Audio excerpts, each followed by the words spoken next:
Ladies and gentlemen, good evening. Welcome to Northeastern State University. For many of you, this is home. And for those of you that have been living in northeastern Oklahoma for many years, this may have been your home away from home, one of the great gathering places in Oklahoma for education and for opportunity. I want to thank the Academy for taking their work here to northeastern Oklahoma, to the eastern counties of Oklahoma, where so many people live and where our passion for education and for our families is very, very strong. Special vote of thanks to the candidates. We commend them for their commitment to public service. We look forward to hearing from them tonight, particularly in the times that we live, where there are a great many number of changes going on. The challenges seem significant. Do we find the vision and the leadership for Oklahoma's future? A special word of thanks to all of you. Every one of you has lives to live and work to be done. And I think the candidates, I know I would be impressed to come out and see your faces, and knowing that in this crowd are professors and grandmothers and citizens raising families, working hard to make their ends meet and wondering what the future holds for them.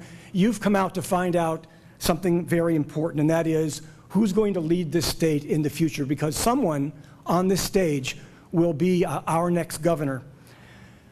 Many of you are familiar with the roots of this institution. You know that we go back even 63 years before statehood with the Cherokee male and female seminaries. And what I've always appreciated about Northeastern State is that this is the place, this region, these springs, these hills, this community is a place where education in Oklahoma really has its roots, where it really got started. It's hallowed ground for education, and we take our education seriously. From pre-K through doctoral levels, we believe that education is one of the keys to future prosperity, not just for the state, but as importantly for our families, for our children, and our grandchildren.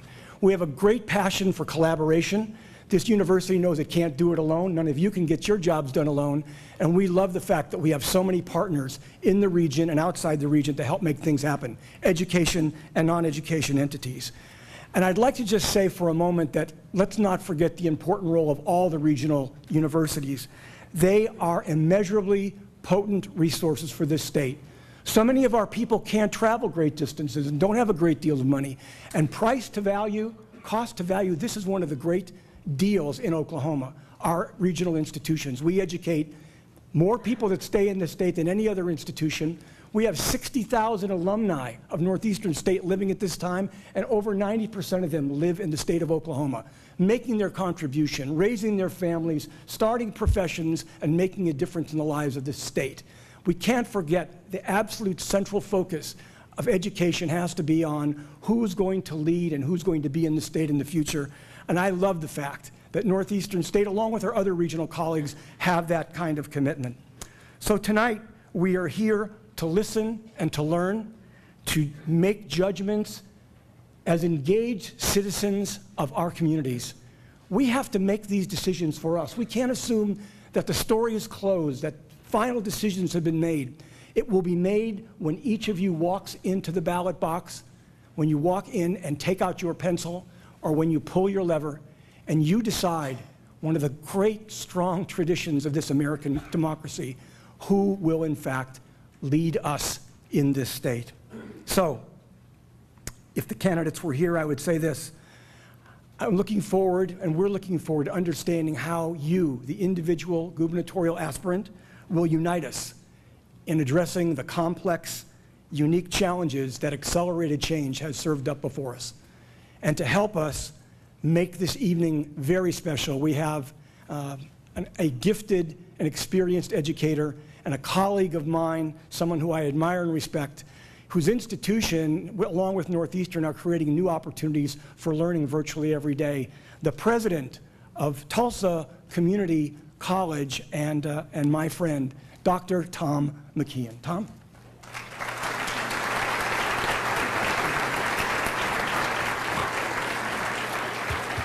Good evening. Before we begin our debate, I'd want to make just a few brief comments about the Oklahoma Academy. It's an extremely unique organization. In fact, there's only 2 other states that have similar organizations. And the Academy works diligently to advance Oklahoma, and they do it through a nonpartisan process that engages the citizens of our state. One of the major ways they do that is by hosting annual town halls. And at the town hall, there's a topic is selected, a background document is developed, and we invite the citizens to apply and participate in a 3-day town hall. What's great about this process is at the end of the town hall, there'll be recommendations, many of them related to public policy, that will then be moved into action. In fact, that's the motto of the Academy, moving ideas into action. They've had a tremendous impact over the years on the state of Oklahoma. We do have information if you'd like more information about becoming a member of the Academy or participating in the municipality town hall, which is coming up in early November. The objective of tonight's forum is very simple. It's education. It gives you an opportunity as the voters and citizens of Oklahoma to see the gubernatorial candidates firsthand, to meet them, and to hear their thoughts and ideas on the future of Oklahoma and critical issues that are facing our state. Tonight's process has 3 segments. The first segment, and Julie explained that there's prepared questions that will be selected. I've selected 4 or 5 of those, and we'll begin with that. There'll be a time limit for each question, and the candidates will know the rotation in terms of the order of their answer. When we complete that portion, we'll move on to audience questions, and many of you have had the opportunity to fill out a card. In about 30 minutes, I'll ask you if you have a question card to hold it up, and we'll try to get to as many of those as possible. And then we'll close tonight's forum with closing comments by each candidate. At this time, I'd like to introduce our 2010 gubernatorial candidates. Jari Askins, Lieutenant Governor of the state of Oklahoma.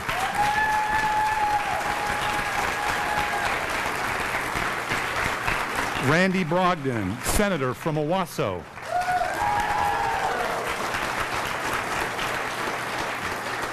Drew Edmondson, Attorney General of the state of Oklahoma. Mary Fallin, Congresswoman from the 5th District of Oklahoma. Robert Hubbard, businessman from Piedmont, Oklahoma. And Roger L. Jackson, retired businessman from Oklahoma City.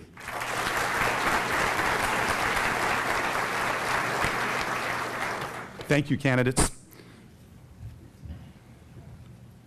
Candidates, will start the first question with Jari Askins, and we'll move down the table in alphabetical order.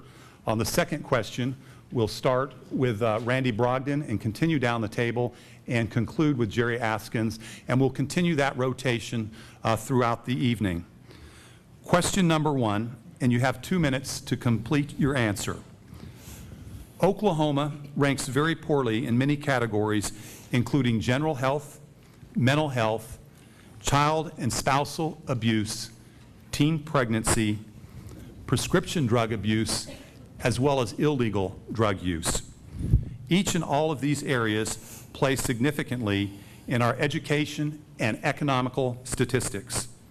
What do you think must be done to improve our overall state of health? Jari Askins.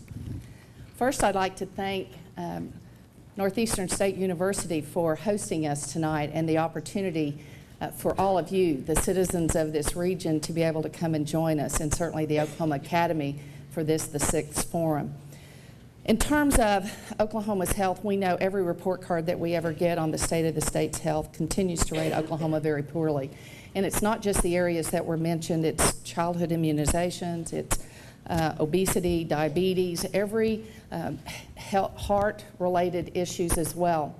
So first of all, we must continue to try to improve education within the family about how a family has an impact on the state's health. We have seen even in Oklahoma City, the emphasis by Mayor Cornett and his fitness desire to try to get the city moving, the citizens moving, and we've seen now corporations, businesses do the same thing within their employees. I believe that we continue to fight for good nutrition. Last Saturday, I had an opportunity to visit a farmer's market, one that was funded through a grant through one of our Indian nations in Oklahoma. The opportunity to train our mothers or fathers, those who are responsible for their children's health, to be able to improve the nutrition of those they are responsible for can go a long way toward helping us improve Oklahoma's health. Certainly, as we began to see a continued reduction in smoking in the state of Oklahoma, that's a good thing. We know it helps improve our children's health if we can keep them from starting to smoke, and certainly does help our older citizens if they quit early. We must continue all of those efforts, and I believe those are efforts that we can also supplement with the use of our county health departments. Thank you. Candidates, I failed to mention that we do have a timekeeper right here in the front center, and she'll help you manage your time on your questions.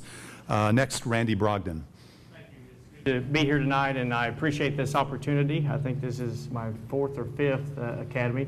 Thank you very much for the invitation. I have a little bit difference of, I think, a different idea than what you're probably going to hear from the rest of the panel. I believe the question is, what can we do? Well, I think the best thing to do is get government out of our lives when it comes to trying to control our nutrition, to control our health. That is really the responsibility of the individual. Now, let me just share with you why I think this is important. I think I can back up this with some statistics. Do you realize that for $1 today, you can buy 1,200 calories of chips and cookies and junk food? But for the same dollar, will only buy you about 200 calories of carrots. Now, it's ironic that if you look at some of the things that government subsidizes, they are the very things, especially the federal government I'm talking about now, the very things that make us obese, that causes diabetes. You know, we fund the sugar industry, tobacco industry. That's not a real good thing to participate in. And the very things that make us unhealthy, they force us to buy those high-calorie goods and then tell us not to eat them. Then we try and set up different programs, and you'll probably hear a laundry list of all the different programs that we have put in place. So I truly believe that the best thing to do is to get government out of the way, get government out of our lives. It is our responsibility on what we should eat, and take a little bit of personal responsibility for ourselves.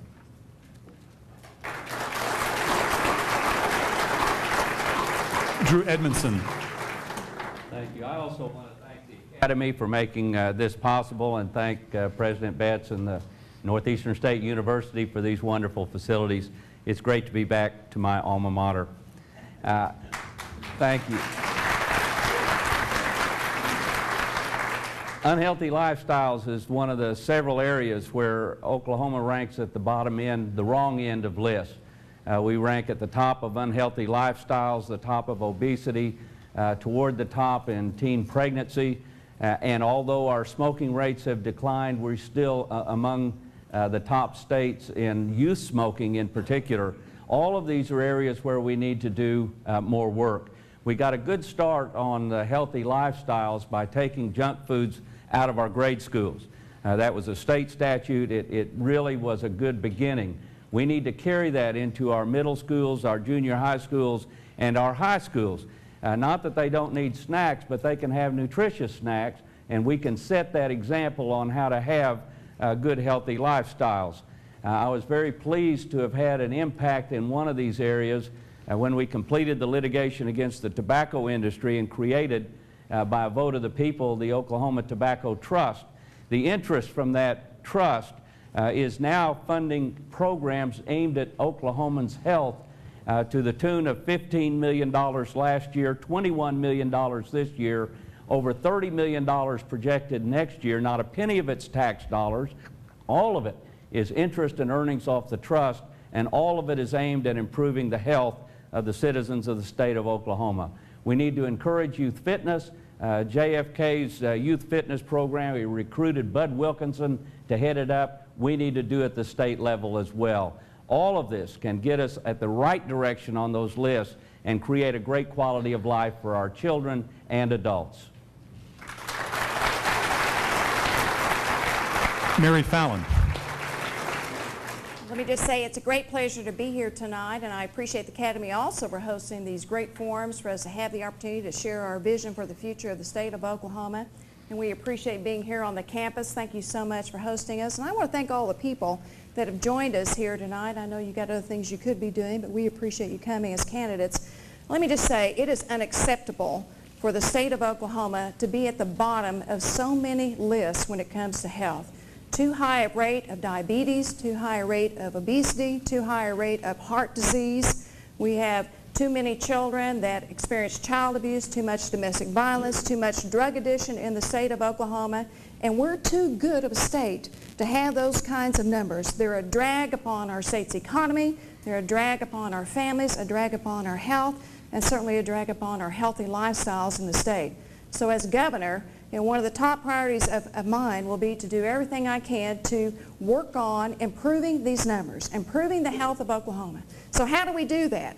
Well, one of the things that we've talked about is nutrition of our children. Encouraging healthier meals in our school system is one of the great ways that we can start out early with our children and teaching them healthier eating habits. Not only should we take personal responsibility, but what we serve in our schools is also important. There's some great programs around the state. I know the Academy had a health program, a health improvement plan for the state of Oklahoma in which they encourage more healthier lifestyles with exercise and fitness. We can work on our drug addiction problems by encouraging more people to go into our rehab, funding more of our mental health services, our rehab services. The use of drug courts in the state of Oklahoma is also another way to help those who have an addiction problem. And there's some great models in the National Governors Association called Healthy Kids, Healthy Americans, which we could have for healthy Oklahomans, which works on how we can live our better, healthier lifestyles in our state. And those are just a couple of ideas I have. Thank you. Robert Hubbard. I too would like to thank the Academy for this opportunity that I've had. It's been very enlightening for me as a first-time candidate. I have met 5 other wonderful people as well as the many people throughout Oklahoma, and it has been my extreme privilege to be a part of that. You never know where life is going to take you. My last trip to Northeastern Oklahoma State University was in 1993. My wife is here with me tonight, and her uncle was inducted into the Northeastern Oklahoma Hall of Fame in your sports department. He was quite a wrestler, a boxer, a Golden Gloves champ. He was a football player, and just all around a great guy, and lives over in Siloam Springs, not Siloam Springs, but Springdale. Yes, close, Springdale. I'm glad you're here tonight. But it's such a pleasure to be back here and in this forum, and I thank you for that opportunity. Our overall state of health, there is a demographic in Oklahoma City that you can track where the healthy people live or also where the wealthy people live. It goes hand in hand. It begins with the education of our children. So many children today live in single-parent homes. A lot of them are being raised by grandparents, and they have a tough time. And I think it is so vitally important that we look out for these little guys from kindergarten on up and begin to help them with their nutrition. And also another thing that I think is important, I don't know how many years ago it's been since we took physical education out of our schools, and we see the results. Thank you. I think my time is just about right there. And she smiled when she said it. Roger L. Jackson. I too would like to thank Julie, the Oklahoma Academy. I'd like to thank Northeastern State University for having us today. I'd like to thank each and every one of you out in the audience. This restores my faith in government. All of you are concerned with who will be your next governor. One of us 6 will be your next governor, and we have tremendous responsibility should we go to that top position. I ran for governor because of questions like this. I've learned a lot during this campaign, and health is really a function of the individual. It's not a function of the government. The individual must take the initiative to take the effort to get themselves in some kind of physical shape.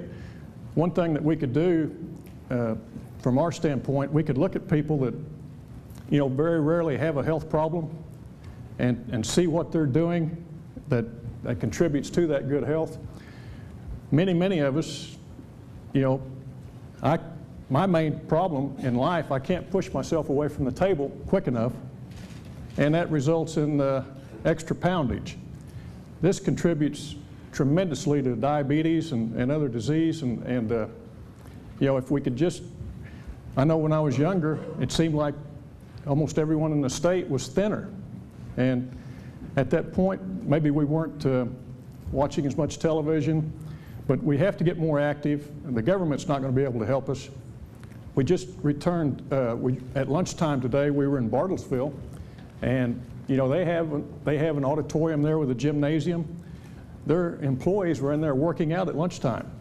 And you know, corporate responsibility, really corporations like ConocoPhillips have done a great job in trying to contribute to the health of their employees.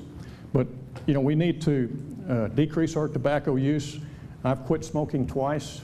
It's extremely hard to do, but I do appreciate your being here today, and thank you so much for having me.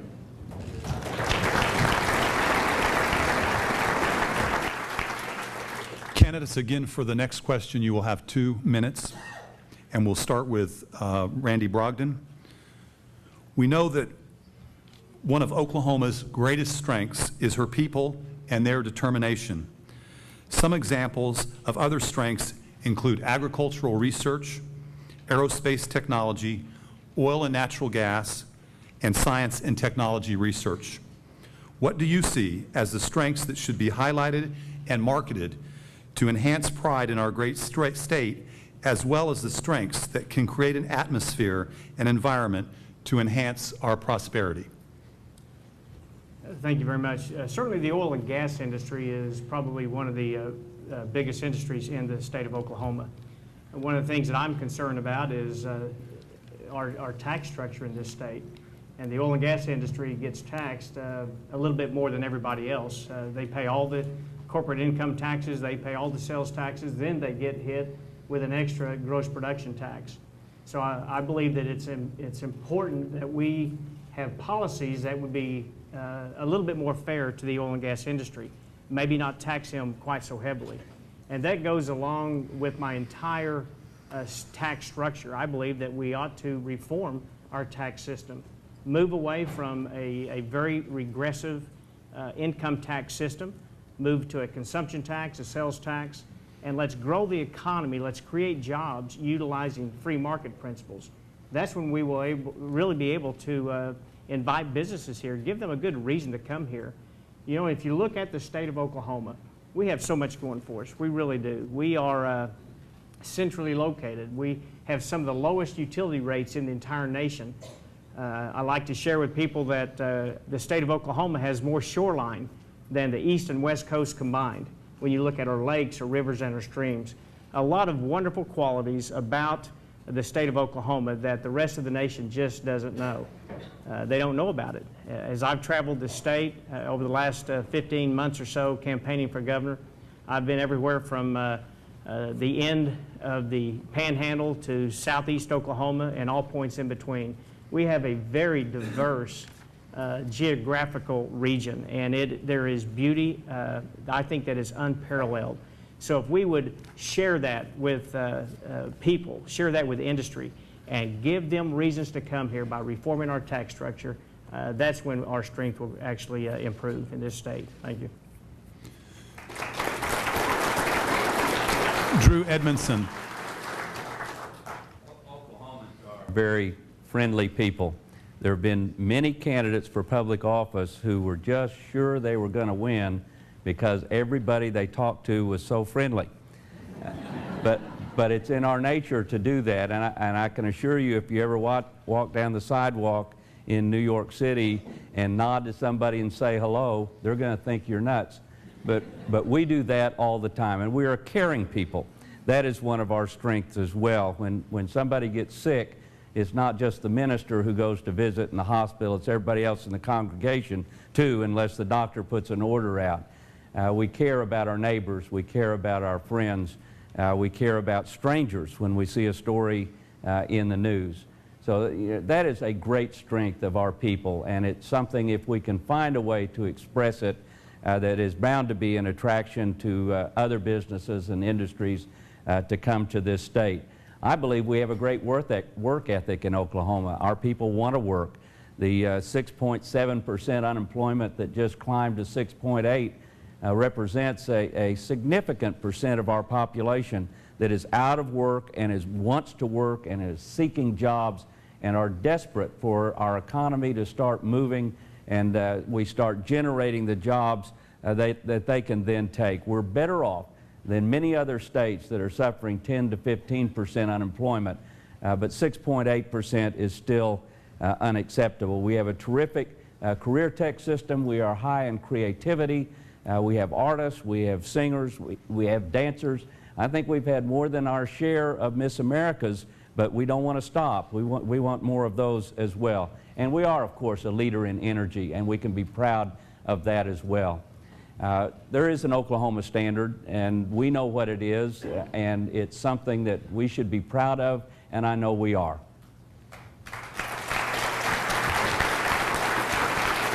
Mary Fallin. Well, I think Oklahoma is one of the best kept secrets in the whole nation. We do have a great quality of life in our state. If you think about it, we have a low cost of living, we have a low cost of housing, we have an abundance of natural resources, whether it is oil or gas or wind. Our agriculture sector is very strong.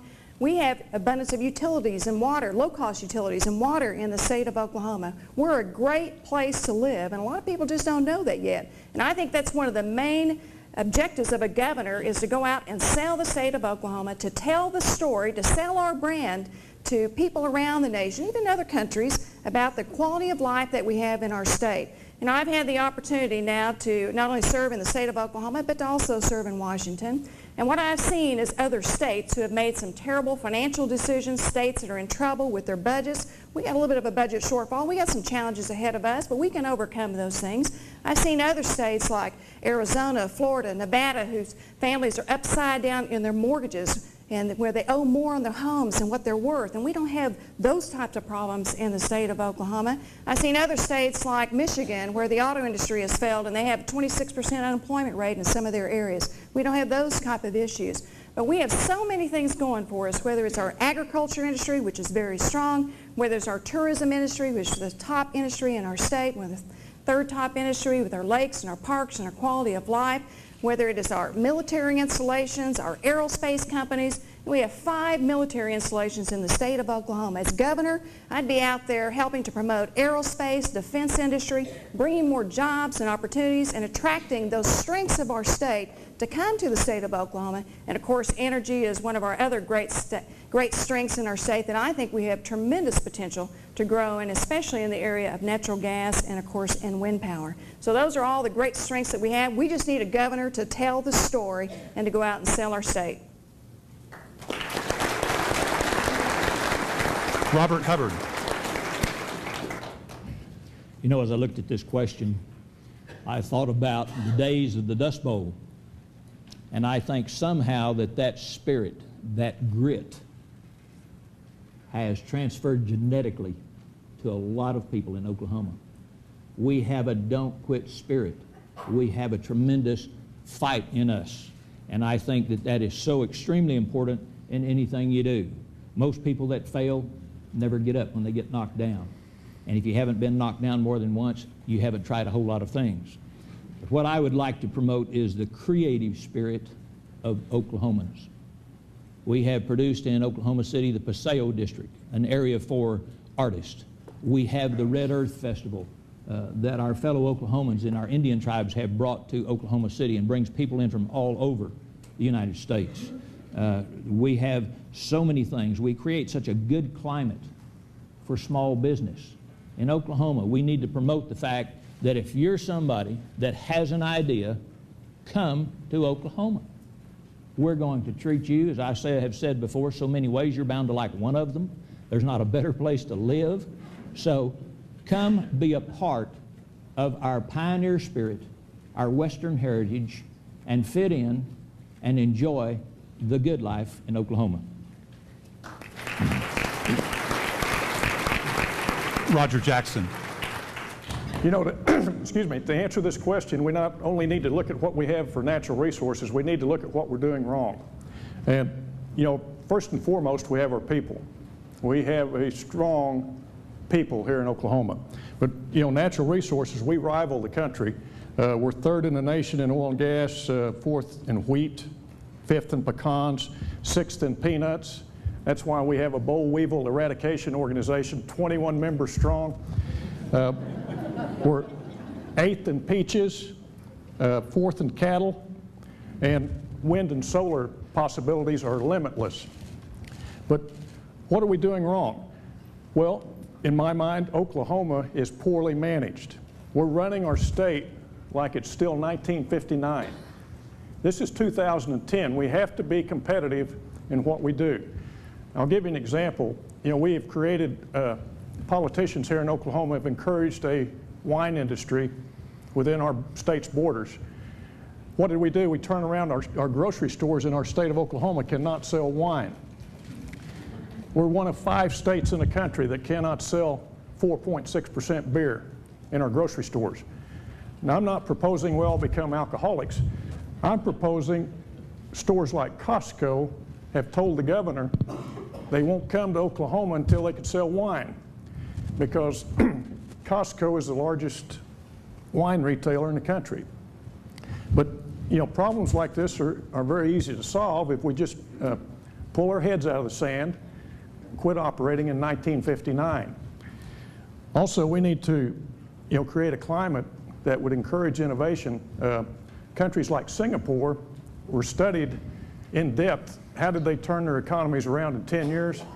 They put their thinking caps on. They enhanced human resources, promoted national teamwork, you know, and developed manufacturing and service clusters. And Singapore right now is at the height of global competition. We can do that here too. Time's up. Thank you. Jari Askins. Well, it's not surprising that we always want to start out and say that our biggest strength is our people. We know that it's not just the work ethic, it's not just the philanthropic and charitable attitude we have toward each other. All of that is rooted in the values that started with the pioneers and the Native Americans who were here when those pioneers came. Values that celebrated family, values that celebrated working together, values that celebrated if I work hard, I can succeed and help my family and leave more for my children. In the last 10 to 12 years, Oklahoma has made some significant investments, and it was a combination of effort between the legislature and the governor, whoever was serving at the time. One of the first was in the mid to late 90s. A commitment was made that we would invest in biomedical research in the state of Oklahoma, and all of a sudden you saw south of the Capitol an increase in commercialization of research products that had come from the scientists down in that area. And now Oklahoma has an opportunity to continue to bring in leading minds into our state who are solving health issues for the future. Issues like bioenergy were started by the legislature and the governor not that many years ago, about 5 years ago. An opportunity to combine Oklahoma's agricultural and energy industries and to forecast for the future what we think we might be able to do, as Oklahoma should continue to lead in both of those areas. And then certainly I believe that the next major priority for us should be the continuation of our aerospace industry, not just because of the 400 to 500 manufacturing companies in the state that help provide jobs that exceed the per capita income in our state, but also because of the significance that it means to our national defense. When we focus in those kinds of areas, Oklahoma has an opportunity to lead the country.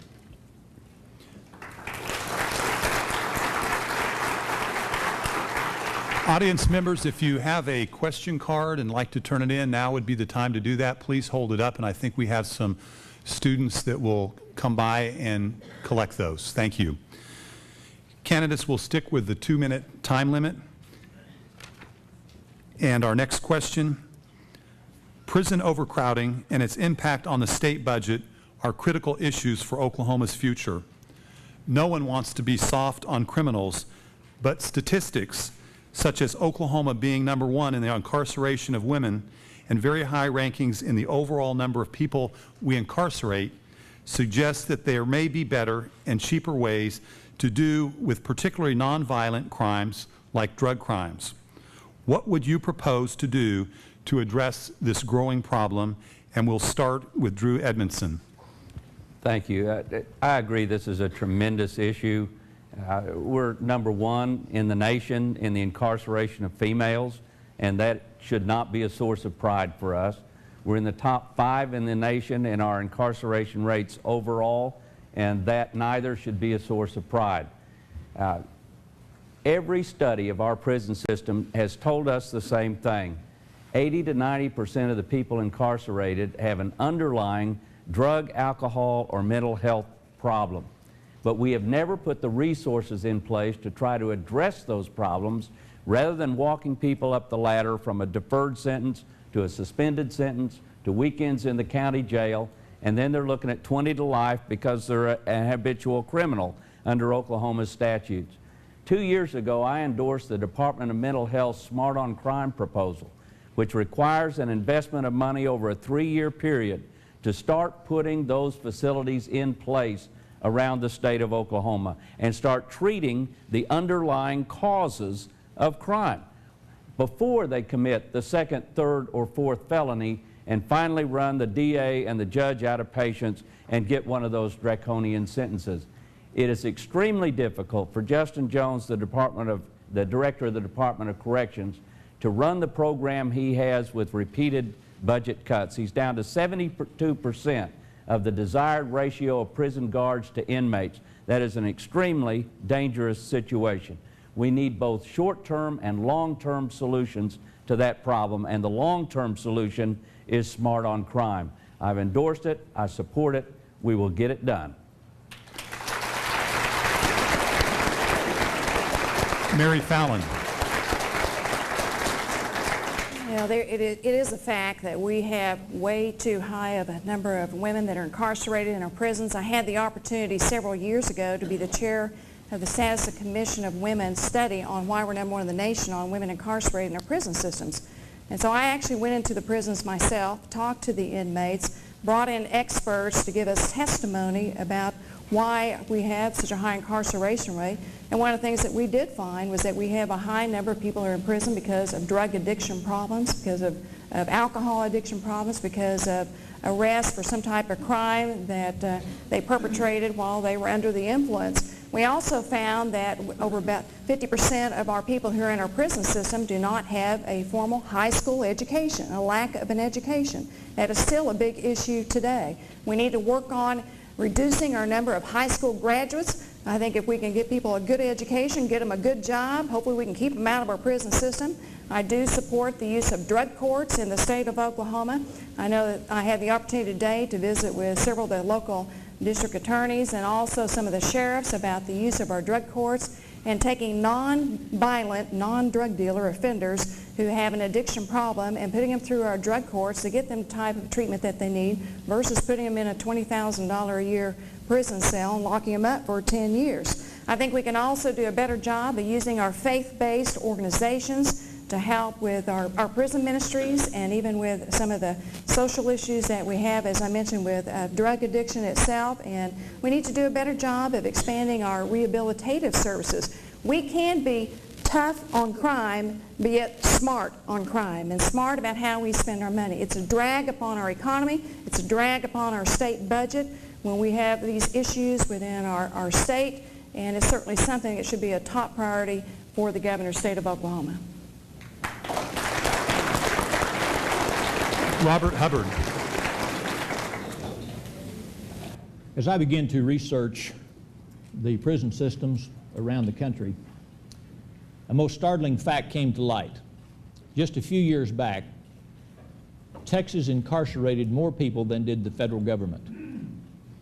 And in '06, they faced the same problem that Oklahoma faces today. They needed to build more hospitals. They needed to build more prisons, more drug treatment centers. And as they looked at that, they decided there was a better way. 4 years later, in 2010, Texas turns out more prisoners with less recidivism than they take in.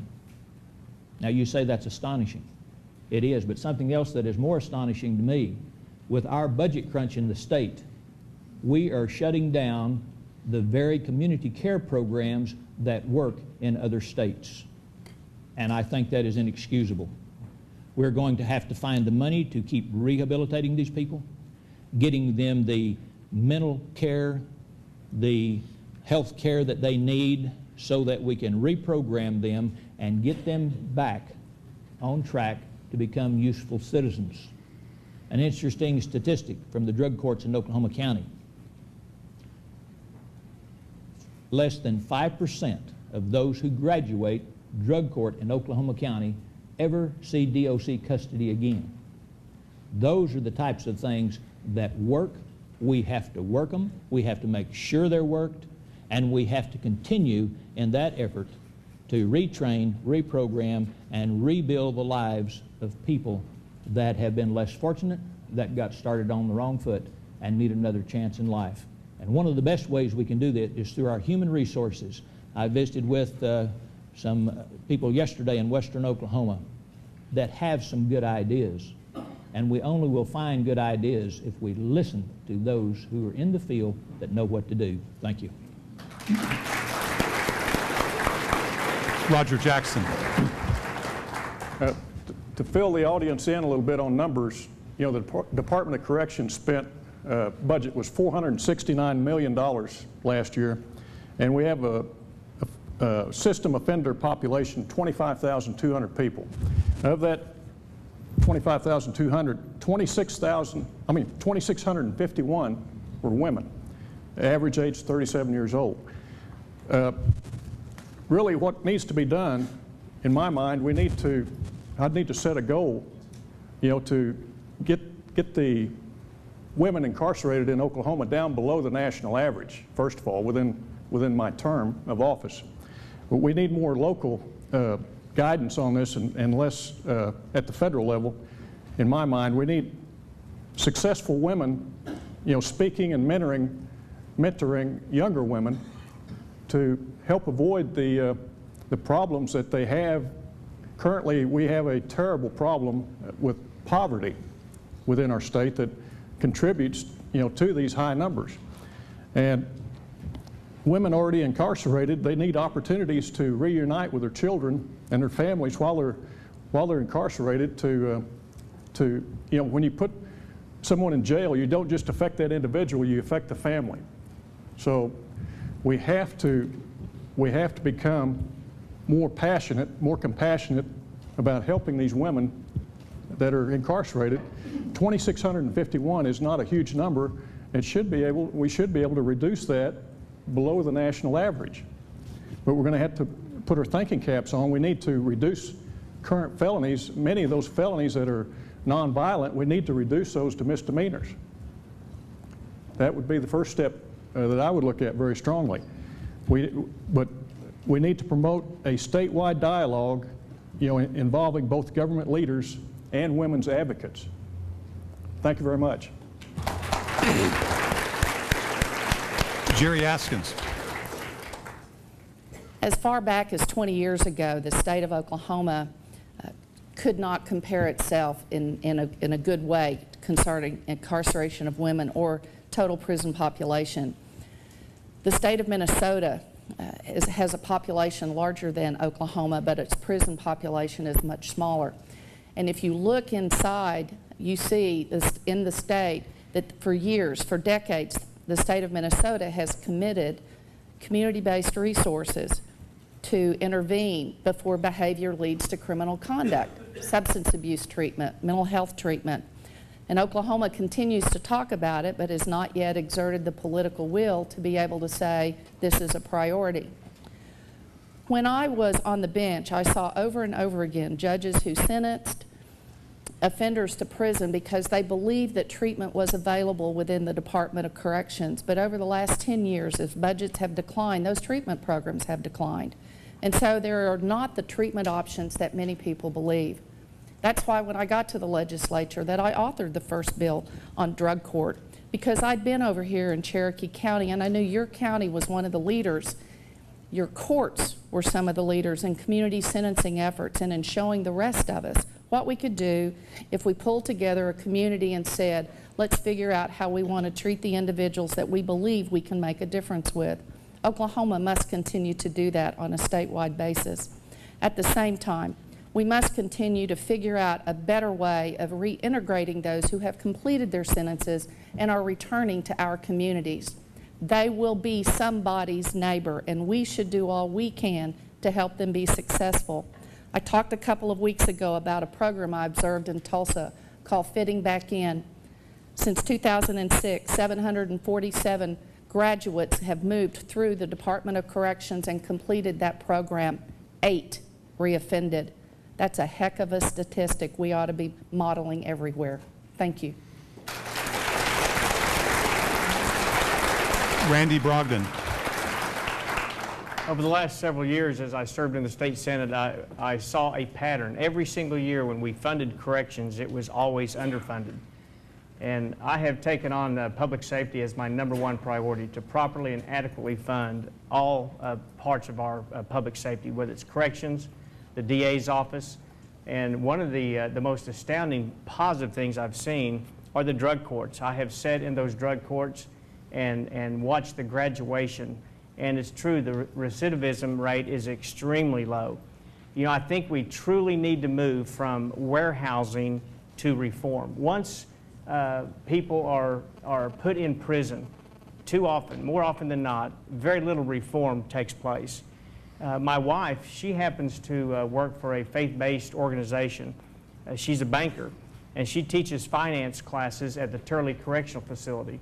These are women who are working their way out of prison, and my wife goes in on Saturdays and teaches these ladies very simple life skills so they can integrate back into society. Hopefully we'll keep them out of prison. And I believe if we would move more towards those kind of community and faith-based organizations to help, whether they're women or men, to get back into society, make them productive citizens one more time, get out of this habit of just warehousing, and let's have some reform within our prison system.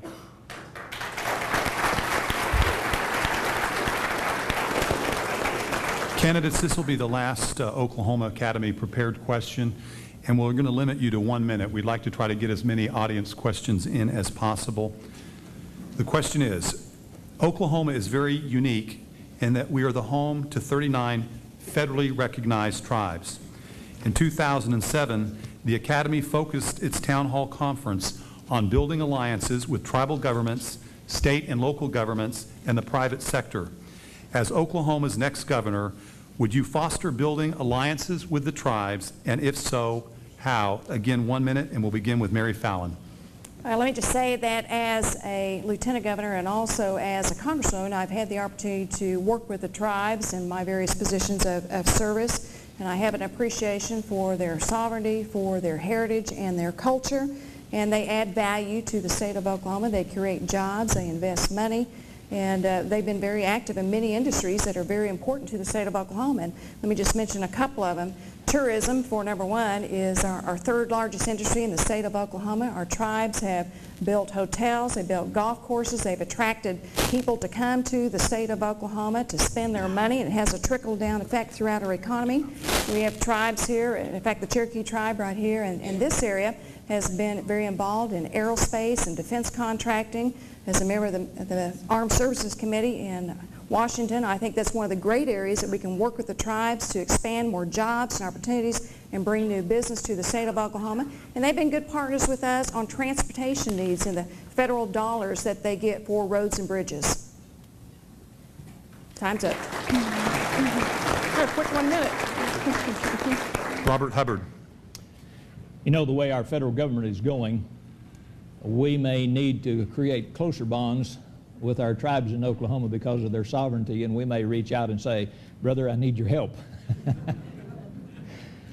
I think it is one of the finest things that I have seen in our tribal history of the United States, that we live together, we work together, and I am the opinion again that the way you build relationships are to listen. What is your concern? How can I help you? And I have found over the years in all the different businesses that I've owned or worked in or been a part of, that when you ask someone to tell them your story, their story, what is it you need? How can I help you? I have found that that spirit gets reciprocated, and they say, how can I help you? And that is the spirit that I look to in working with the tribes of Oklahoma. Roger Jackson. You know, my wife Karen Sue and we just got back, I guess it's July the 13th. We got to attend a tribal conference, and very, very interesting. And they brought this up to me that, you know, their main concern over the past 8 years, they have not had easy access to the governor's office. And I asked them a little more about that, and you know, they pride themselves on their sovereignty, but there's certain issues that they want to bounce off state government. They want to have that easy access. If I am fortunate enough to become your governor, you know, I promise and pledge that I would have easy access for everyone to the governor's office. That's certainly should be paramount to what we would be responsible to do. But I want to encourage, you know, the tribes to use state resources if they require. Thank you. Jari Askins.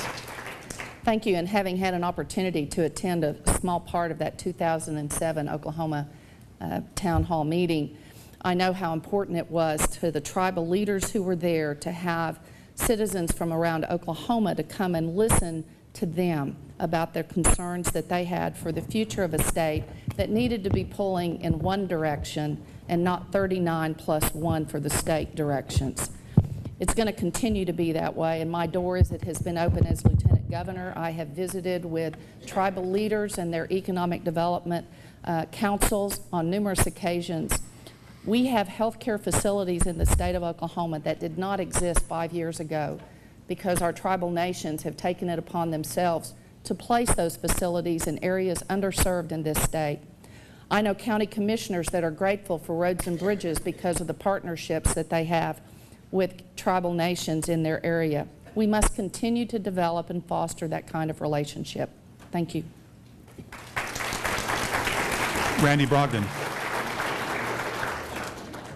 Well, when you're running for governor, occasionally you'll open the newspaper and you'll see your name in the newspaper, and that's not always pleasant. And I saw one day that I had won the Bad Eagle Award, and I thought, oh no, that can't be good. Well, in fact, the Bad Eagle Award was a good award. It was from Dr. Yeagley, who his great-grandfather was a Comanche chief. And I pulled a quote up from him today when I was looking at this question, and it said, for the purity of his constitutionalism, Senator Brogdon receives a Bad Eagle Award for his American patriotism. He believes that Indians, and this is a quote from me, should be free and independent, not only as individuals, but as well as sovereign nations.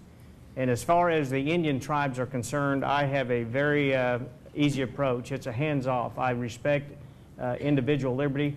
I certainly respect the Indian tribes' sovereignty within this state, and I believe the Indian tribes probably know that they have a friend in Senator Randy Brogdon. Drew Edmondson. In this book, Oklahoma Works, a Blueprint for Progress, which is available on our website, Edmondson2010.com, I've got 4 pages on how to enhance partnerships with our tribal governments to grow the economy of the state of Oklahoma. I'm a firm believer that that is a key part of our economic development in the future. I'm committed to establishing a desk within the governor's office, not the person who negotiates on compacts, who's often in an adversarial relationship, but a separate desk, someone specifically to cooperate with our Indian nations on how to jointly move this state forward economically. I will have a similar desk at the Department of Commerce. These are two strong economies to ignore. The state of Oklahoma has got to work with the Indian nations cooperatively to build a future for all of our children.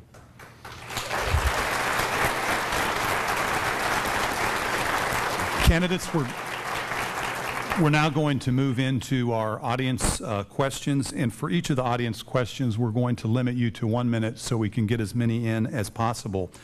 The first question is, do you support court action to repeal the Federal Health Care Reform Act for Oklahoma?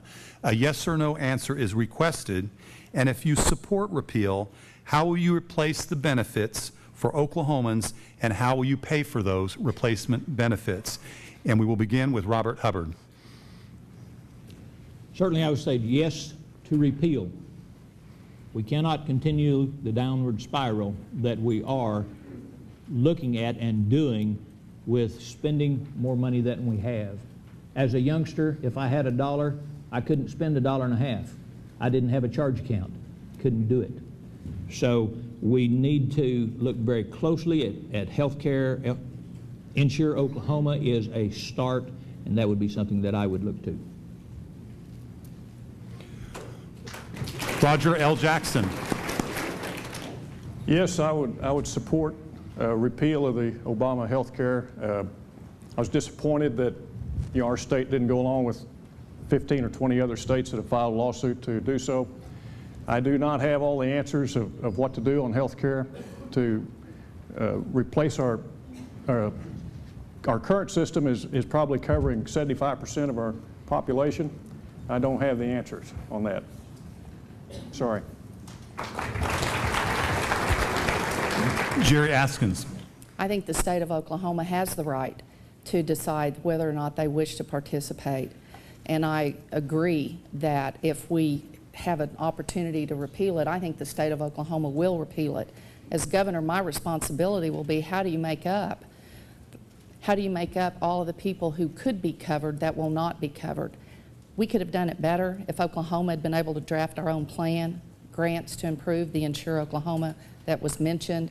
I wish that was our option. I wish we'd have it taken back so we could do it the way we'd like it.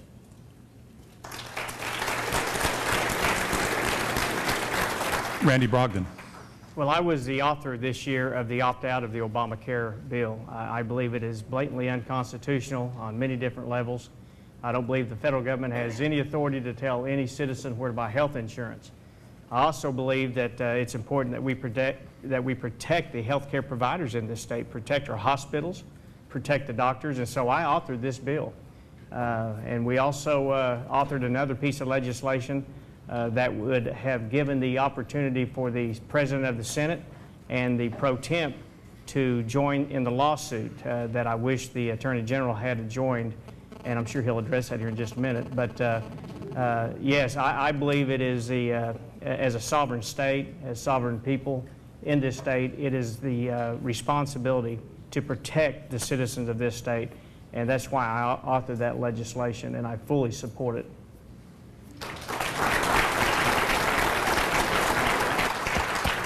Drew Edmondson. When I announced at a press conference that the 17 lawyers in our office that I'd assigned to look at the health care bill had determined to a person that in order to reverse it, it would require the United States Supreme Court to reverse 70 years of precedent on the commerce powers and the taxing powers of Congress.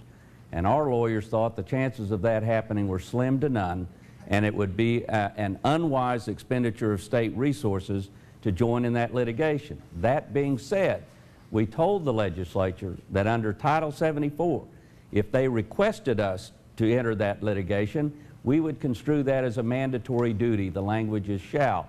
They chose not to. They chose instead to enter it themselves, which is fine. The fact of the matter is, Lieutenant Governor Askins is absolutely correct. We can opt out of Medicaid anytime we want. We could before the law passed, we can now. The only thing is, if we do, then we're not responsible for 30% of the cost, we're responsible for 100% of the cost.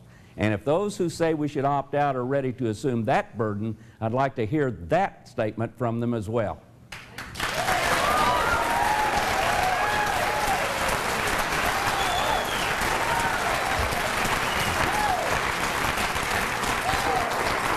Mary Fallin. Well, I have to say, is my microphone working now? Yeah. I have to say I'm probably the only one at the table that did vote against President Obama's health care plan, and I voted against that. I voted against it because I felt it is unconstitutional, and so did 20 other states and their attorney generals who have filed a motion to say it's a violation of our rights, it's a violation of our freedom, it's very costly to our nation. And so I did not support that health care bill. I talked to a business today in Oklahoma, in Bartlesville, that told me that with the new health care bill, their CPA has estimated that their health care costs will go up 25%, their health insurance costs. It's a tax on business, it's a tax on individuals. It also has unfunded mandates. It's going to hit the state of Oklahoma, once the bill is enacted over the next 10 years, up to $500 million in new expenses with the expansion of Medicaid. We do have Insure Oklahoma, we do have S-CHIP for children who are in poverty. We have programs. If we grow our economy, if we create jobs, we'll have more money to put towards health care in Oklahoma.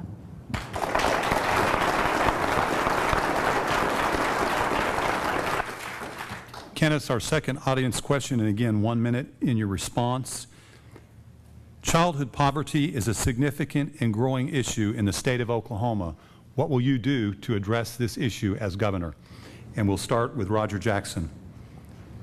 Well, you know, childhood poverty here is horrible. There's a school district in Chickasha, 99% are on a free lunch program in that grade school. This type of situation is hard to address until we begin to make our state of Oklahoma wealthier. And the way you make our state wealthier, you cut your taxes. Corporate tax should be cut to 5% immediately, and state personal income tax is 5.5%. That should be cut to 5% immediately. That sends a message to wealthy companies throughout the country. Move to Oklahoma. It's a low-tax state. Currently, we're not a low-tax state. You cannot attract industry to move here until you begin to attract wealthy companies. You're not going to begin to make your state wealthier, and that's how I would begin to do it. Jari Askins. I've long advocated, and the legislature didn't see need to pass, the creation of a children's cabinet, which is not a new entity, but it's an opportunity to bring together directors, the decision maker of agencies who are responsible for funding programs for children, as well as private sector, not-for-profit entities that are involved in child advocacy. The states that have enacted a children's cabinet develop an overarching policy that best utilizes the budget dollars that are available. When you bring together all of those minds, Oklahoma with its food banks, with the opportunities to help children, 1 in 5 children in Oklahoma should not go to bed hungry. That's a crime. And when we let that happen, we do not anticipate those children will be healthy. We do not allow them an opportunity to succeed in school. The first order of business that I will do as governor will be to, by executive order, create a children's cabinet so that we will be able to focus on the needs of Oklahoma's children today and tomorrow. Randy Brogdon. We have childhood poverty in this state because the parents don't have good paying jobs. You know, we need to reform our job market in this state now and our tax system. And this is a difference I'd like to point out today between me and my primary opponent, Congresswoman Fallin. We both have stated publicly that we want to lower the tax burden on Oklahoma families and Oklahoma businesses. But recently the AP reported that she was not willing to do that until the economy recovered. I'm willing to immediately start ratcheting down our income tax till we zero out our income tax. And you do that by growing the economy. You do that by creating jobs, utilizing free market principles rather than bailouts and stimulus schemes and handouts, the very things that are bankrupting our nation and creating job flight out of Oklahoma today. 36,000 jobs have left Oklahoma in the last 18 months. I want those jobs back. My tax policies will help create a better environment for that. Drew Edmondson. Again, referring to this, it's a detailed plan. It's on the website, edmondson2010.com. It starts off talking about education. It ends up talking about the tribal partnerships. And in between, and by the way, I agree with Senator Brogdon, I think creating jobs is the key. That JFK said, rising tide lifts all boats. We have got to create more jobs, help existing businesses to expand, encourage entrepreneurial startups of new businesses, and attract businesses from out of state. We start off by capitalizing on our assets. Energy is certainly one of them. We're on a sea of natural gas in Oklahoma. We're either first or second in the nation in access to wind as a source of energy. We're a leader in biomedicine. We're a leader in aviation and space. We need to capitalize upon those assets, create jobs, grow the economy, and provide the resources that we must have to attack this problem.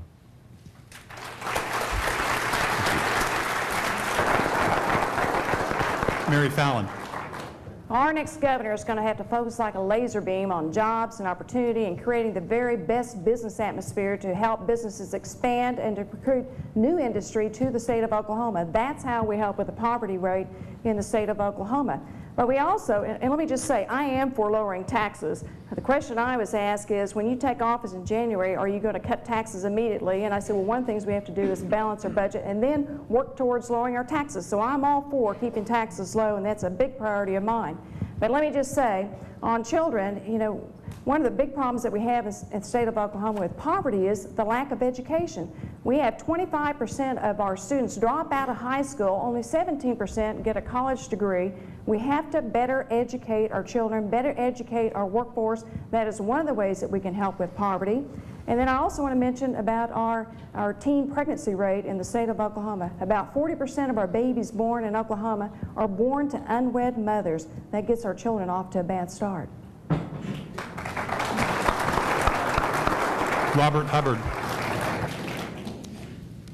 As a grandfather of three of the prettiest little, sweetest little boys, yours do not compare. Children are absolutely the most precious gift that we have.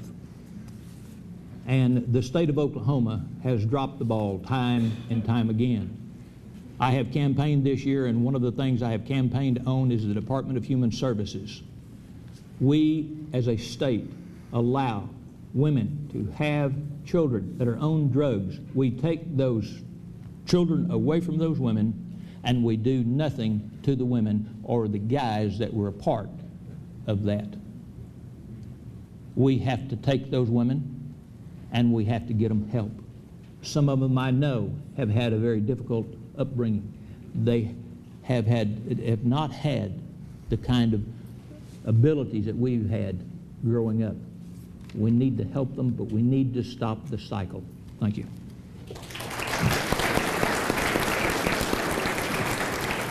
We only have time for one last audience question, and again, we'll have a 1-minute time limit. The question is, recently there has been a major move by both the Democratic and Republican parties towards super partisanship in both the federal government and state government. What would you do to bridge the gap between the two main parties and create a more bipartisan government in the state of Oklahoma? And we'll begin with Jari Askins. I think my reputation as a legislator grew because of the fact that when I got to the legislature, I came from a background as a judge, where you were supposed to listen to both sides and then make your decision based upon the information given you. That allowed me to reach across the aisle the 12 years that I served in the House and be able to form relationships, be able to form coalitions, and be able to sometimes give up my idea and take ideas from other people to make good ideas better.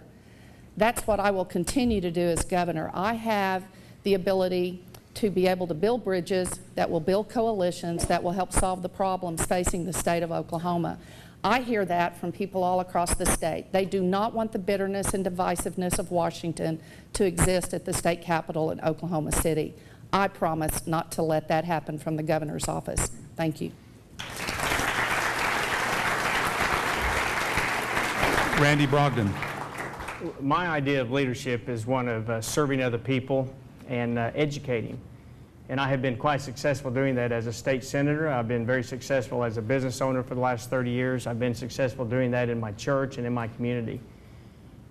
But leadership makes a difference, and a good leader will break down those barriers. Now, the entire time I have served in the state senate, I have been under a Democrat governor's office. 6 of those years, or 4 of those years, it was a Democrat House and Senate as well. And in that period of time, let me just give you my resume of how I have gained bipartisan support. If you're concerned about your personal identity, I passed the Real ID Act. If you're concerned about your property rights, I stopped the NAFTA Superhighway. I passed the Firearms Freedom Act, the Taxpayer Transparency Act, the term limits for all statewide elected officials. These are all sweeping pieces of legislation that I reached across the aisle on both sides. Time's up. And educated. Thank you.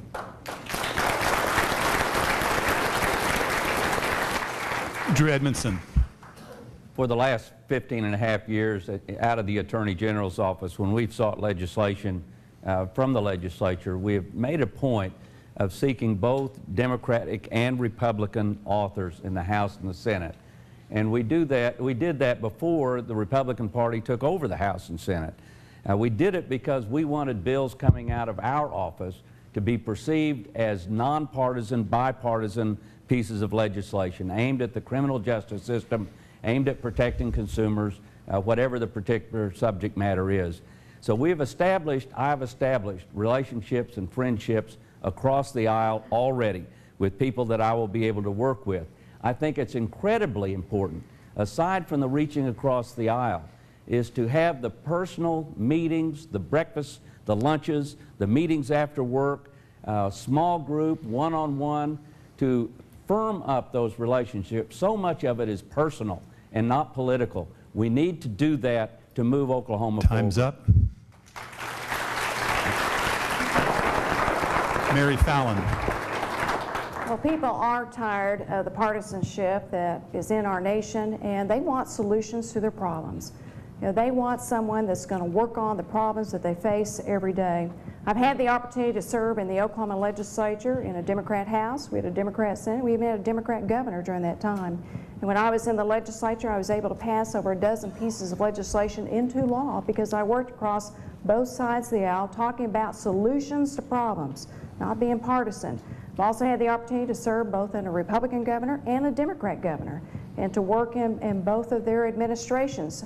So I've had that experience. I think my history speaks for itself in the 20 years that I've served in public office, that I know the importance of bringing solutions to the problems and getting things done. People don't want the partisan politics.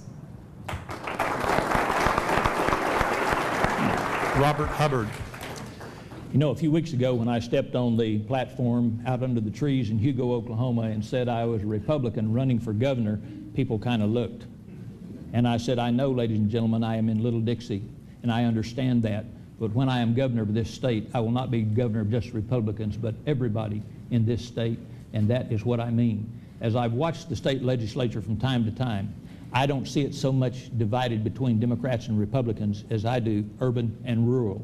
And as a candidate with corporate experience, with multiple small business experience, and an agricultural background, I believe I can speak to every person in this state and represent each one fairly.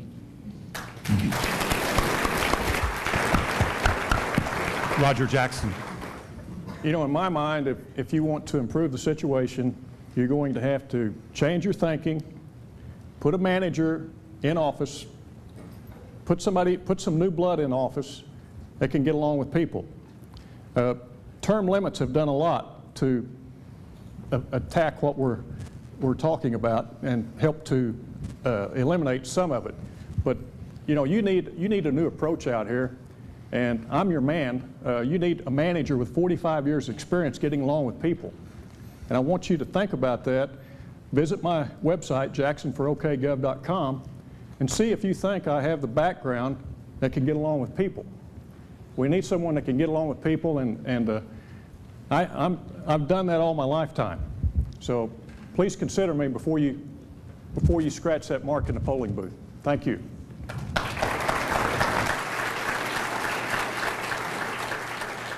We'll now move to the final segment of this evening's forum, and that's closing comments by the candidates.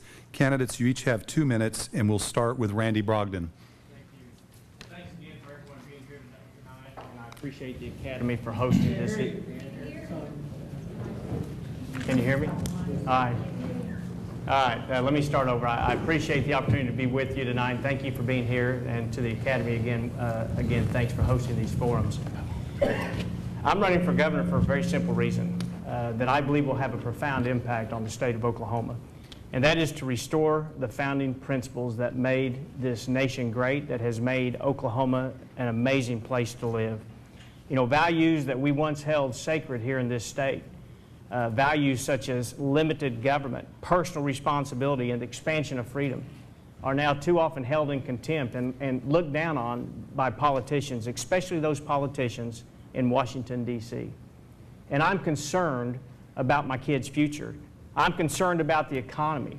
I'm concerned about what Washington has done to our economy with the bailouts, the earmarked spending from the stimulus schemes, the Obamacare that has been pushed down onto the states. All of these things are a systemic reality to the problems that we're facing today. And the reality is we have way too much government mandating and controlling and trying to run our lives and our businesses. I believe in a different direction for the state of Oklahoma. And I have a crystal clear vision of not only where Oklahoma needs to be, but how to get us there. I believe in lower taxes. I believe in personal responsibility.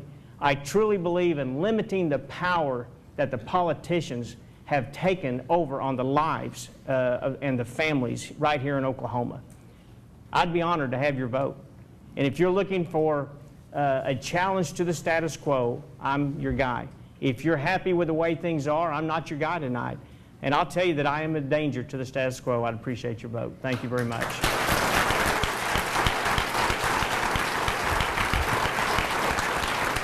Drew Edmondson.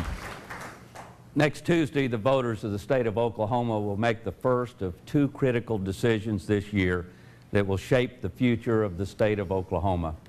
I think it's imperative that the voters and the people of this state select as their next governor someone who will be thinking about the next generation and not about the next election.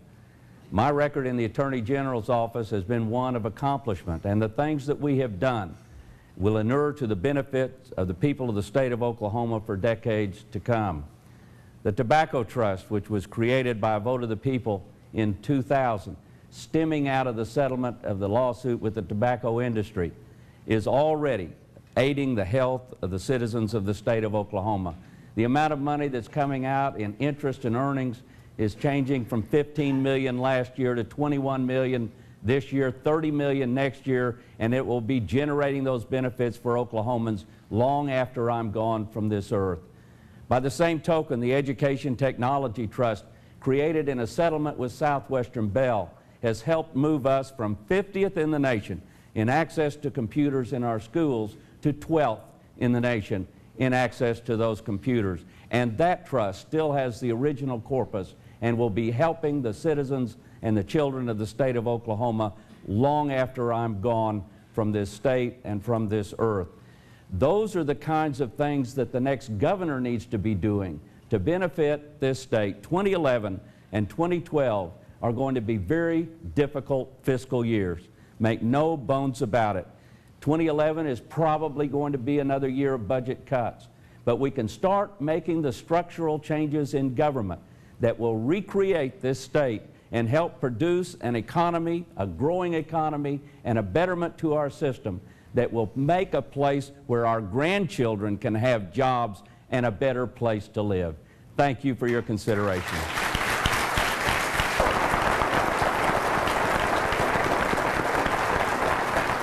Mary Fallin. Well, I'm running for the governor's state of Oklahoma because I'm concerned about our future. I'm concerned about the direction our nation is going. I'm concerned about our state. I'm concerned about the future of our children and the generations of debt that we're seeing piled upon our children by Washington, D.C. I have had the opportunity to serve in Washington. I know the heavy hand of the federal government and its interference in our states and our states' rights and its lack of respect for our Constitution. Our next governor is going to have to focus on our economy. It's going to have to focus on jobs and opportunities. Our next governor is going to have to understand that government doesn't create jobs, the private sector creates jobs. That when you tax less of what you want, then you get more within our state, and you help businesses grow and flourish.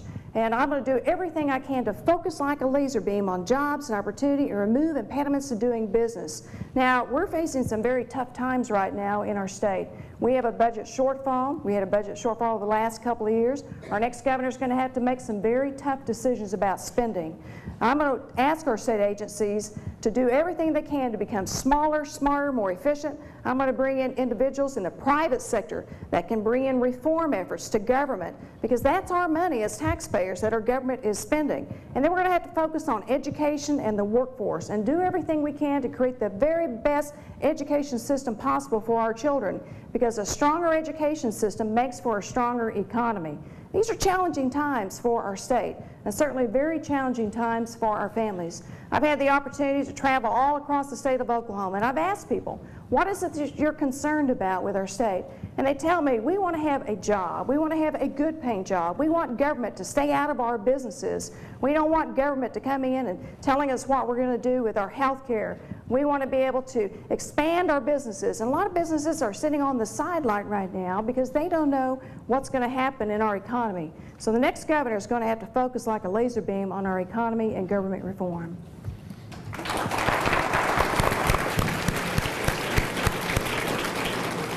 Robert Hubbard. It has been my intent at each one of these forums to challenge you as Oklahomans, and I do that to you this evening. I challenge you to be big men and women, and I don't mean big in stature, to be big in heart, to look beyond the easy way, to look beyond the thing that is best for you, to look at people and be a person who can withstand the challenges of life. I challenge you to be big in compassion,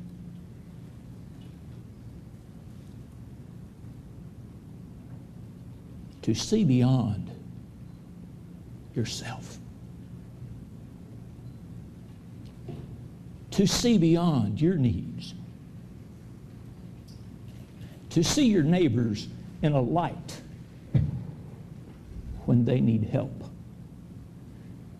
and to reach out and be that helping hand. We need men and women who are big in vision. And I don't mean like me, who now need another pair of glasses. Vision, again, to look beyond where we are as a state, where we are in our economy, where we are as a nation, and stand up and with the spirit of Oklahoma and say, yes, we can survive. Yes, we will make a difference. Like an eagle tied to the ground who only sees those things around, just concerned with maybe his portion or his little area, never soaring above the clouds to see the potential that is there. I challenge you to be a better Oklahoman, and I will do that. Time's up. To lead you as your governor. Thank you.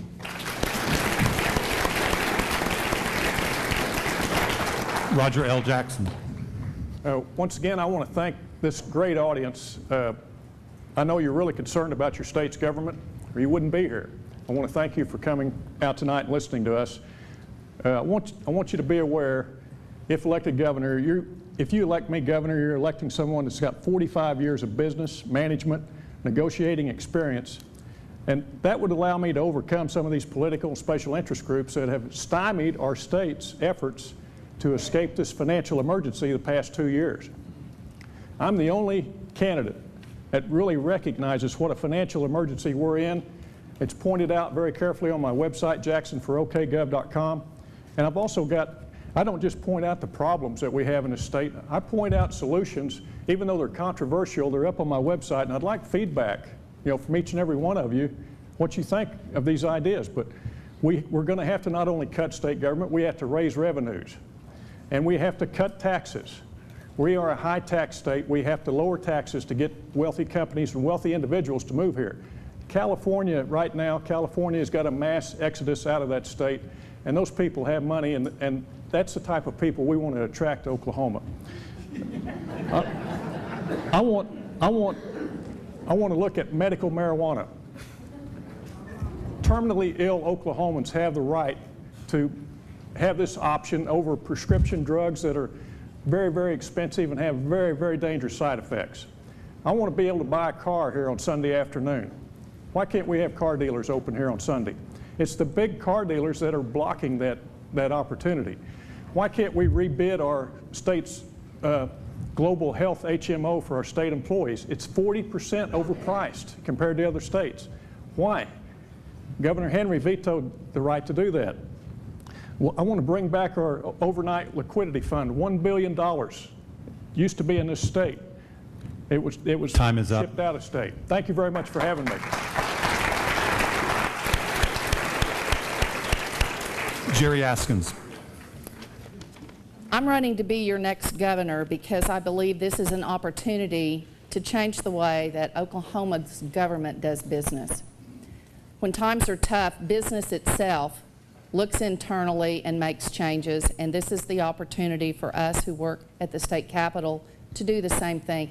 And I'm talking about more than just deciding where we want to cut our appropriations. I think we need to change the way we do the budget process. I think we need to have the people of Oklahoma say, we want a 2-year budget cycle and we want you to only work on budget every other year. I think you will have better confidence in the way the legislature and the governor appropriate your money when you can see more effectively how that money is, how those decisions are made. But we can't make those kinds of changes when we have people trying to move Oklahoma to the left or move Oklahoma to the right, and I think it's time to stop and move Oklahoma forward. And we can't do that unless we put partisan politics aside. I could not be more optimistic about the future of this state. I have seen the resolve of Oklahoma's people, and time again I've witnessed the courage of their convictions. A few years ago, some of you have heard me say, I had an opportunity to see the Tournament of Roses parade, and on one of the floats that celebrated Oklahoma, a birthday present opened up and a man flew out called the Rocket Man with booster rockets on his back. And a young man 2 rows down from me in the bleachers said, I want to go to Oklahoma. You see, he was seeing excitement, a risk, the future. I believe in the Oklahoma that 10-year-old envisioned, and I believe it should be the dream of every child in Oklahoma. As governor, I will work to make those dreams come true. Thank you very much.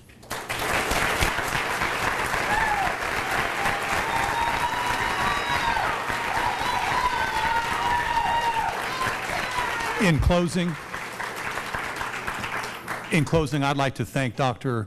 Don Betts and the faculty, staff, and students for Northeastern State University for hosting tonight's Oklahoma Academy Forum. I'd like to thank our candidates for being here tonight, but more importantly, for your willingness and desire to be Oklahoma's next governor. And I'd like to thank our audience members. Let's give them a round of applause.